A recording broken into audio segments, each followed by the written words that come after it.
Buen día, hermanos. Un domingo más compartiendo la palabra del Señor en este tiempo de cuarentena, de aislamiento social. Es el tercer domingo que ya estamos sin congregarnos, pero unidos en el Espíritu. Y en este tiempo que estamos en casas, nuestra actividad principal es, aparte de hacer las actividades diarias, en lo espiritual es la oración. No podemos visitar, no podemos estar en contacto con otras personas, pero sí en contacto con el Señor, en oración. Y siguiendo el libro de Deuteronomio, quiero tomar el pasaje de la oración de Moisés, en Deuteronomio capítulo 3, para compartir algunos principios sobre la oración, cuando Dios me dice que no, y en qué oración Dios sí va a estar respondiéndome. Así que les invito a que podamos tomar el pasaje de Deuteronomio capítulo 3, del versículo 23 al 28. Le leo en esta versión, la Nueva Traducción Viviente. En aquel tiempo le rogué al Señor: oh Señor soberano, a mí, tu siervo, recién has comenzado a mostrar tu grandeza y la fuerza de tu mano. ¿Acaso hay otro Dios en el cielo o en la tierra que pueda hacer cosas tan grandes y poderosas como las haces tú? Te pido por favor que me permitas cruzar el Jordán para ver esa tierra maravillosa que hay del otro lado, la bella zona montañosa y los montes del Líbano. Pero el Señor estaba enojado conmigo por culpa de ustedes y no quiso escucharme. Ya basta, exclamó, ni una sola palabra más sobre este asunto. Pero sube a la cima del monte Pisga y mira la tierra en todas las direcciones. Mírala bien, pero no cruzarás el río Jordán. Por lo tanto, encarga a Josué y dale ánimo y fuerzas, porque él guiará al pueblo en el cruce del Jordán. Les dará como posesión toda la tierra que ahora ves frente a ti. Moisés fue un gran intercesor. Muchas de las oraciones que Moisés hizo a favor de su pueblo, Dios lo respaldó. Cuando oró al cruzar el Mar Rojo, cuando oró por las plagas, cuando vengan las plagas y para detener las plagas de Egipto, cuando oró por el pueblo pidiendo perdón, cuando salieron las serpientes venenosas que mataban al pueblo, Moisés paró toda esa peste, esa maldición. Pero en este caso de esta oración de Moisés se da la particularidad que es negada por Dios y contestada de otra forma, de acuerdo a la forma de Dios. Comienza el versículo 24 y te dice: te pido, 25, te pido por favor que me permitas cruzar el Jordán.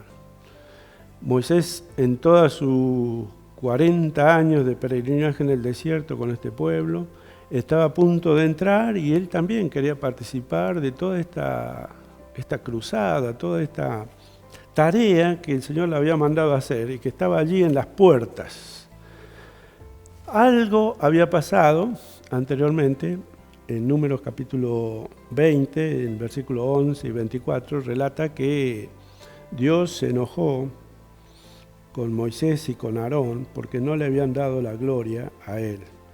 Moisés tenía que hablarle a la roca y en esa oportunidad Moisés, enojado, golpeó la roca 2 veces para que salga agua. El milagro se produjo, salieron las aguas de Meriba. Pero en ese lugar Dios no fue glorificado y Dios les dijo a ellos que por esa acción no iban a entrar a poseer la tierra prometida. Pero conociendo a Moisés y conociendo al Señor, él comienza su oración alabando, reconociendo la grandeza y la poderosa mano de Dios. Dice: recién has comenzado a mostrar tu grandeza y la fuerza de tu mano. ¿Acaso hay otro Dios en el cielo o en la tierra que pueda hacer cosas tan grandes y poderosas como las haces tú? Moisés reconoce la grandeza de Dios, está al final de la carrera, quiere estar allí para ver toda esa tierra de bendición que Dios había prometido dársela al pueblo. Pero Dios niega la oración de Moisés. En este caso Dios le dice no. Nosotros esperamos que siempre que oremos, que Dios nos conteste, que Dios nos escuche y que Dios nos diga que sí. Pero muchas veces Dios contesta con una negativa.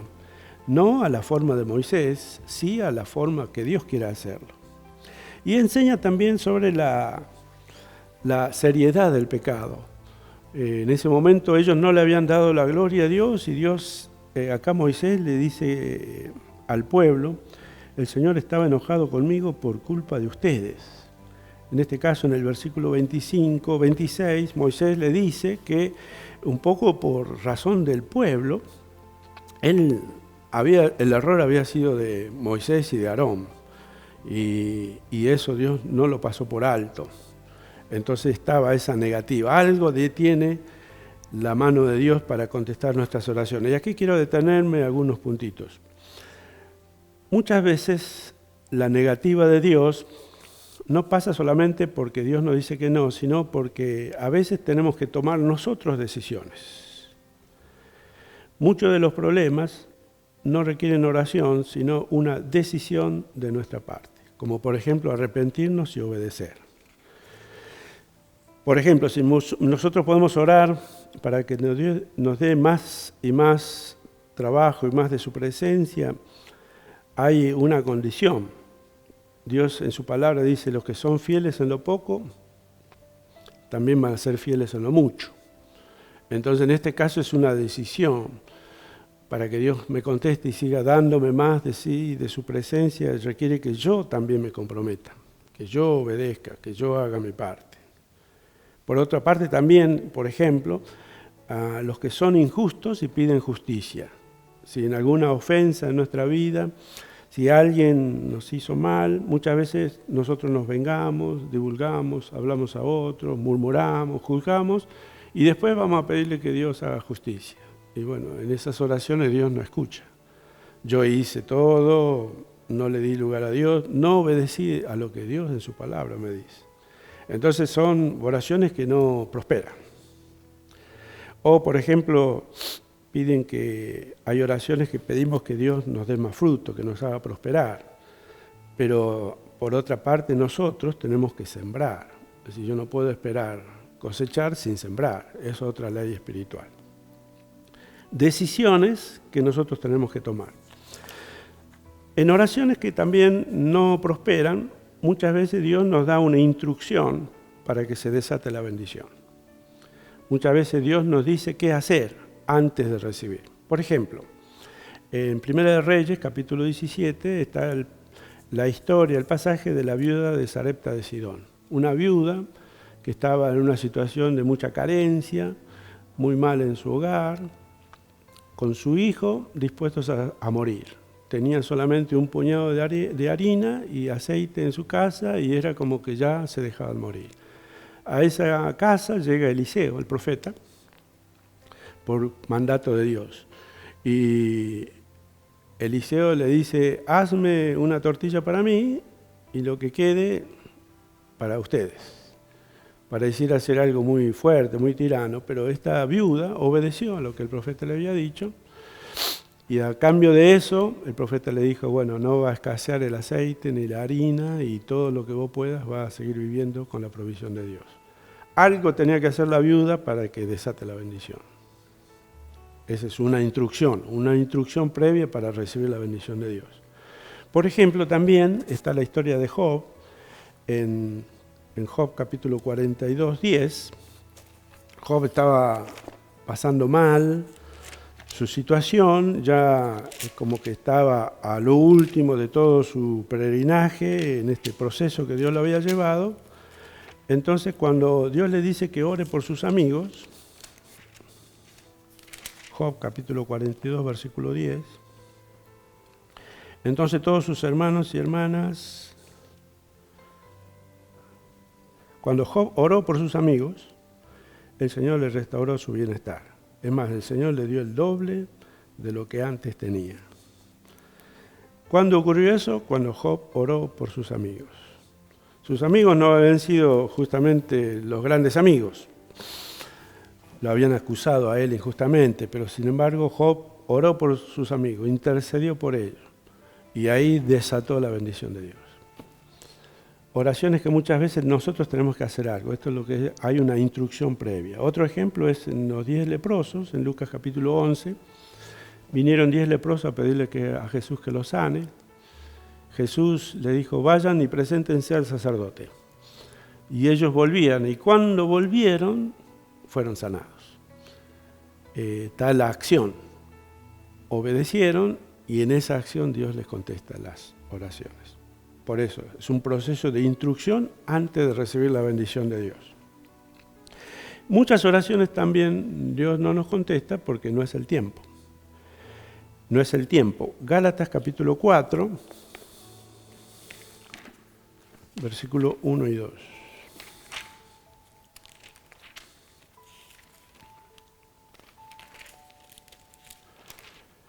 Gálatas capítulo 4, versículo 1 y 2. Piénsalo de la siguiente manera. Si un padre muere y deja una herencia a sus hijos pequeños, esos niños no están en mejor situación que los esclavos hasta que se hagan mayores de edad, aunque son los verdaderos dueños de todas las posesiones de su padre. Tienen que obedecer a sus tutores hasta que se cumplan la edad establecida por el padre. Los hijos menores no están en una situación de recibir todos los beneficios como hijos, hasta que se cumpla el mandato del Padre. Muchas veces nosotros somos inmaduros espiritualmente. Y hasta que no tengamos esa madurez espiritual, el Padre no nos da todas las bendiciones que Él tiene preparadas para nosotros, hasta que nosotros no seamos maduros espiritualmente. Es un condicionante. Entonces muchas veces Dios no es que me diga que no, sino es no todavía, no todavía. Yo espero que crezcas para dártelo en el tiempo estipulado por Dios. Hasta el tiempo, por eso dice hasta el tiempo señalado por el Padre. Dios quiere que nosotros seamos hijos. Si somos niños espirituales no tendremos lo que nos corresponde en su totalidad. Siempre estamos limitados. ¿Qué hizo Moisés con la negativa de Dios? Volvamos a Deuteronomio capítulo 3. Dice que Moisés obedeció a Dios. El versículo 26, Dios le dice, basta, ni una palabra más sobre el asunto. Encarga a Josué y dale ánimo y dale fuerza porque él guiará al pueblo en el cruce del Jordán. En el plan de Dios estaba establecido que Josué sea su sucesor. Y acá Moisés obedeció, no se rebeló. Él confió en Dios como Padre, que él sabía que era lo mejor. ¿Era su anhelo ir a la tierra prometida? Sí. Pero Dios le dijo, yo tengo algo mejor para ti. Y él se animó a confiar en Dios. No se desquitó con Josué, en el sentido de que le pasó toda su autoridad, lo instruyó, lo animó para que él sea el que guía al pueblo en la tierra prometida. Moisés obedeció a Dios y no se rebeló. Pero Dios contestó al corazón de Moisés con algo mejor. Fue un no de Dios, un no a la idea de Moisés, pero un sí a la idea de Dios. ¿Cómo sabemos que Dios hizo algo diferente? En el versículo 27 dice, sube a la cima del monte, pisga y mira la tierra en todas las direcciones, mírala bien. Dios le dio la posibilidad de poder mirar la tierra. Dios le dio ese privilegio. Tal vez en ese monte, eso está relatado en Deuteronomio capítulo 32, es el monte Nebo, acá dice Pisga, es el mismo monte, que Moisés tenía que ir y mirar toda la tierra. No iba a estar, pero la pudo ver. No era el tiempo de Dios, Dios quiso que sea así. Moisés aceptó la voluntad del Señor. Pero hay algo que no lo dice Deuteronomio, pero sí lo relata en el Nuevo Testamento, que Moisés estuvo en el monte de la transfiguración, en otro monte, en el monte donde Jesús se transfiguró. ¿Quién apareció? Moisés, en el nuevo pacto, con Elías, y estaba con Jesús. Y en un desafío mucho más grande, Jesús estaba camino a la cruz. Y dice en el pasaje allí que Jesús se transfiguró delante de sus discípulos. y estaban Moisés y Elías. ¿Qué hacían ellos? No sabemos exactamente qué hacían, pero sí una interpretación personal. Es como que Dios le dio el privilegio de estar allí, en los preparativos de entrar a ese nuevo tiempo de gracia, en un nuevo tiempo con Jesús. Estuvo Moisés porque Dios lo quiso así. Entonces muchas de las oraciones de Dios es: yo tengo algo mejor. Confiemos que Él tiene algo mejor. No dejemos de orar.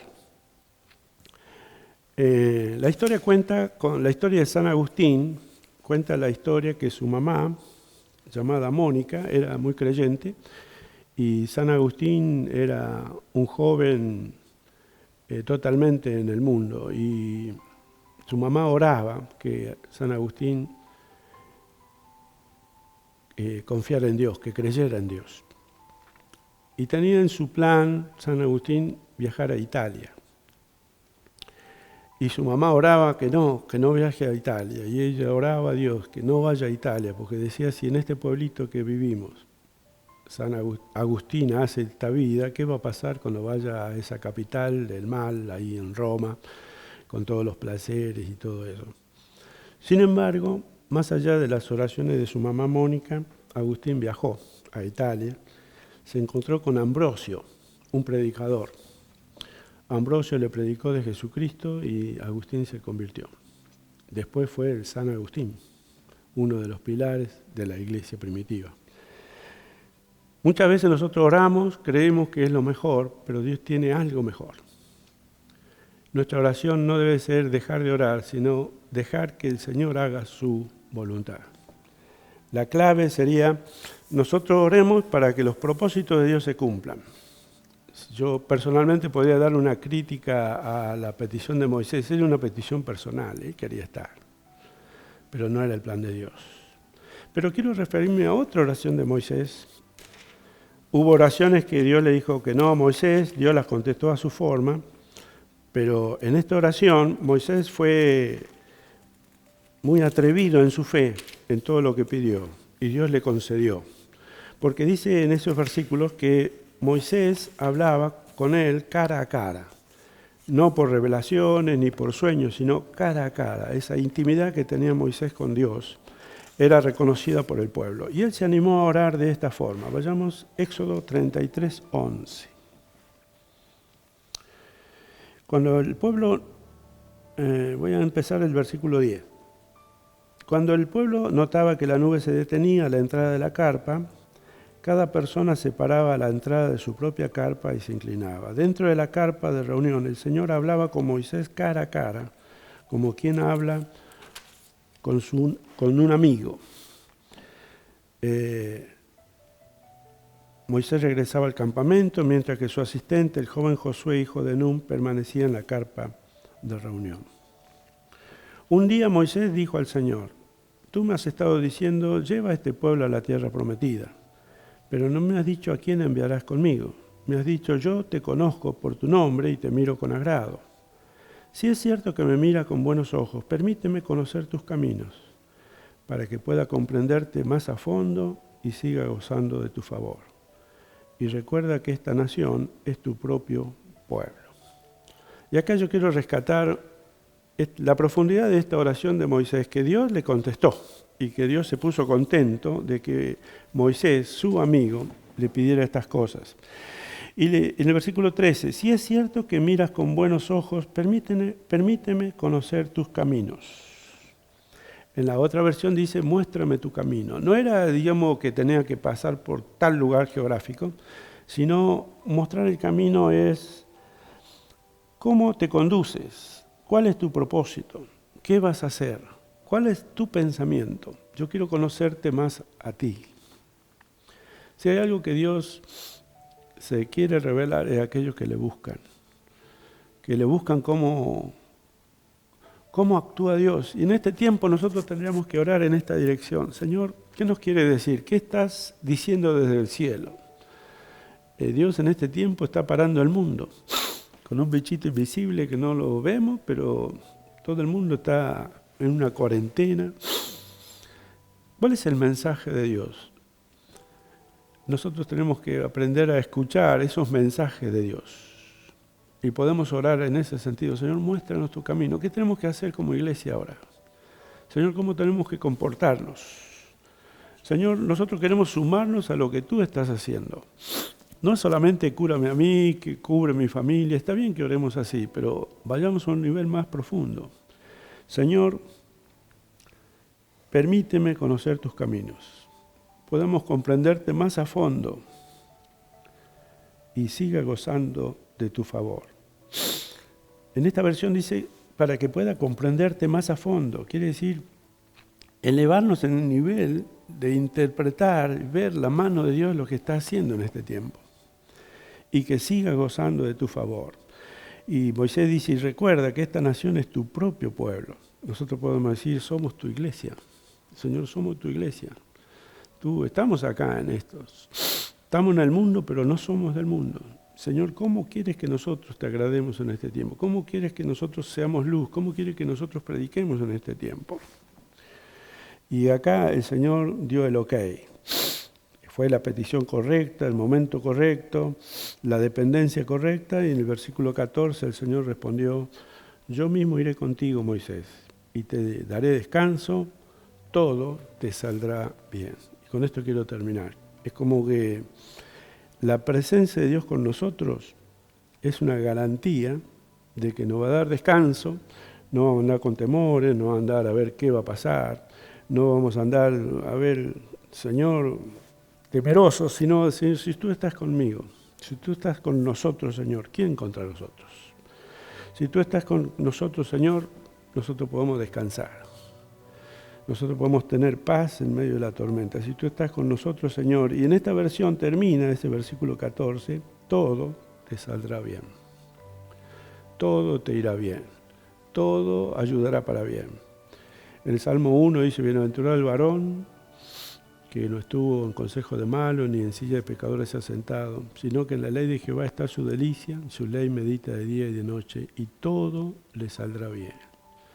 Quiere el Señor que tengamos con nosotros esa presencia, orar en esa dirección, orar de acuerdo al propósito de Dios, dejar de lado mis intereses, dejar mis comodidades, interesarnos en el reino, en los propósitos de Dios. Y Señor, diciendo, ¿cómo estás actuando, Señor? ¿Qué quieres que hagamos, Señor?